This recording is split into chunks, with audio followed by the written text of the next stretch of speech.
Tervist! Mina olen Tiit Pruuli, purjelaeva Admiral Bellingshausen, üks meeskonna liikmetest. Me tahame, et aasta 2023 läheks Eesti merendusajalukku. Esimest korda Eesti lipu all tahame läbida ühte kõige kardetavamat ja kõige ohtlikumat mereteed maailmas, Loodeväila. Tšomolungma tipus on käinud rohkem inimesi, kui on purjetanud läbi Loodeväila. Kosmoses on käinud rohkem inimesi kui läbi Loodeväila. Nüüd on eestlaste kord. Meie plaan oleks siis järgmine.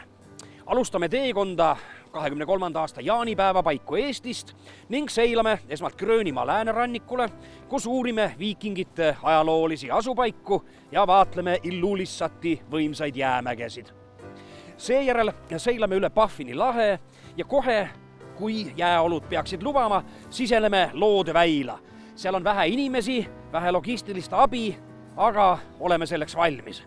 Tahame külastada selliseid ajaloolisi paiku nagu Bondi Inlet, Cambridge Bay, Barrow Point. Need on kohad, kus jääga võitlesid Franklin ja Amundsen, kus elavad inuitid ja jääkanud.